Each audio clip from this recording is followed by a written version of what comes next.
Salut les amis!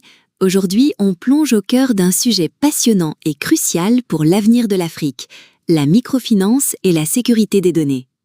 Vous savez, la confiance est la clé de toute relation, surtout quand il s'agit d'argent et d'informations personnelles.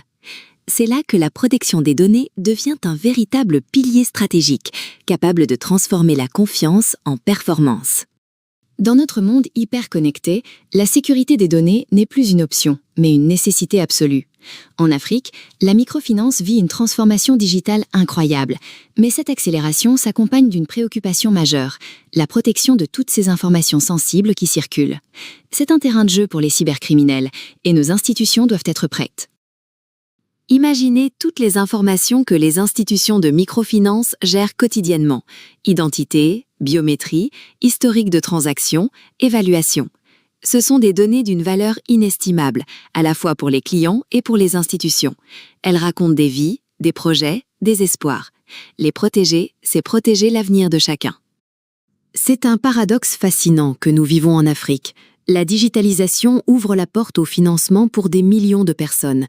Mais en même temps, elle expose ces mêmes clients, souvent les plus vulnérables, à des risques inédits. Des risques qui sont parfois mal compris, mais que nous devons absolument adresser de front. Ceux qui, pour la première fois, confient leurs données à une institution financière méritent une garantie absolue. C'est une obligation éthique, une exigence réglementaire et surtout un impératif de confiance. Sans cette confiance, la microfinance digitale ne pourra pas s'épanouir durablement en Afrique. Nous nous devons d'être à la hauteur. Malheureusement, la réalité du terrain nous montre un tableau préoccupant. Beaucoup d'IMF opèrent avec des systèmes qui ne sont pas assez sécurisés, des pratiques de gestion des données qui laissent à désirer et une sensibilisation aux risques cyber qui est encore trop faible. Les conséquences peuvent être dévastatrices.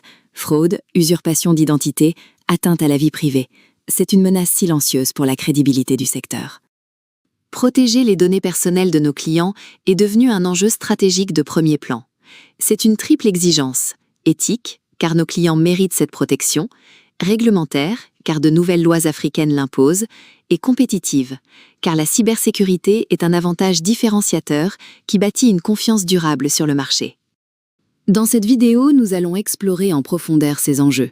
Nous allons analyser les menaces, décrypter les obligations réglementaires émergentes et surtout, nous concentrer sur les bonnes pratiques et les solutions technologiques innovantes qui permettent aux institutions africaines de renforcer leur sécurité tout en maintenant la qualité de leurs services. Prêt à plonger avec moi? Commençons par les menaces externes.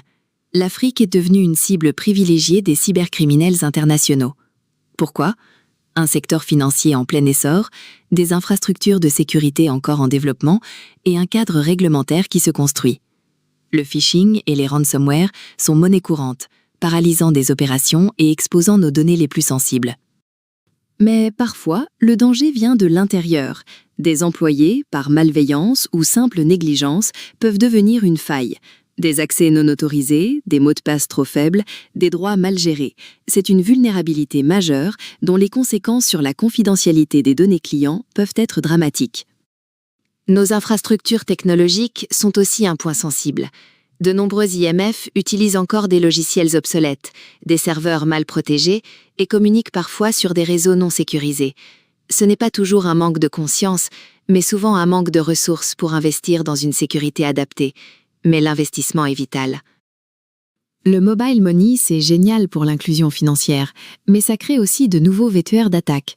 Le SIM swapping, par exemple, qui permet de prendre le contrôle d'un numéro pour accéder au compte, ou des applications mobiles mal sécurisées, sans oublier les agents de terrain qui utilisent leur propre téléphone. Chaque avancée crée de nouveaux défis de sécurité. Enfin, ne sous-estimons pas les risques liés aux tiers et aux partenaires. Les IMF travaillent avec de nombreux prestataires qui ont accès aux données. Si ces partenaires n'ont pas les mêmes standards de sécurité, ils peuvent devenir un maillon faible. C'est un aspect souvent négligé, mais qui peut avoir des conséquences énormes sur la protection des informations.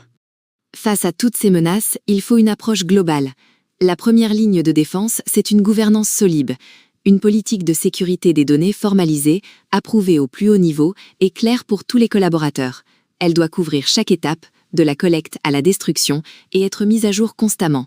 C'est la base de tout. Ensuite, L'humain est notre plus grande force, mais aussi notre plus grande vulnérabilité.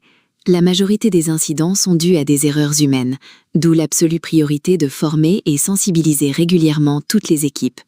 Une formation concrète, adaptée à chacun et renouvelée, c'est la clé pour créer une véritable culture de la cybersécurité. Bien sûr, la technologie est notre allié. Il faut investir dans des solutions techniques robustes. Chiffrement des données, authentification forte, gestion des droits d'accès aux moindres privilèges, sauvegarde régulière et surveillance en temps réel. Ces investissements ne sont pas des coûts, mais la protection de notre actif le plus précieux, la confiance de nos clients. La conformité réglementaire est également cruciale. De nombreux pays africains se dotent de lois sur la protection des données personnelles. Nous devons nous y conformer, non seulement pour éviter les sanctions, mais aussi pour envoyer un signal fort à nos clients. Leurs droits sont respectés. Des pays comme le Sénégal, le Maroc ou le Kenya montrent la voie à suivre. Malgré toutes les précautions, un incident peut arriver. C'est pourquoi avoir un plan de réponse clair et testé est essentiel. Qui fait quoi en cas de cyberattaque ? Comment on contient la menace ? Comment on notifie les clients ? La capacité à réagir vite est ce qui préserve notre résilience et la confiance de nos clients. C'est un aspect fondamental. Et si je vous disais qu'il existe déjà une solution qui intègre toutes ces exigences ? C'est Webgram, société basée à Dakar, reconnue comme le numéro 1 en Afrique pour le développement d'applications. Leur solution Smart MiFIN est une véritable référence. Architecture de sécurité robuste, gestion des droits d'accès ultra sophistiqués, chiffrement de données de niveau militaire et une conformité réglementaire intégrée. Smart MiFIN, c'est la garantie d'une gestion sécurisée et conforme pour les IMF à travers toute l'Afrique. Un champion africain au service de la confiance. En conclusion, la sécurité des données n'est pas une option pour la microfinance africaine, c'est une condition indispensable. C'est une question de justice sociale, de dignité humaine et de développement durable. Protéger les informations de nos clients, c'est protéger leur avenir. Des acteurs comme Webgram avec Smart MiFIN montrent la voie d'une technologie financière africaine responsable, sécurisée et qui place l'humain au centre. Ensemble, construisons une Afrique digitale basée sur la confiance. N'hésitez pas à les contacter pour en savoir plus.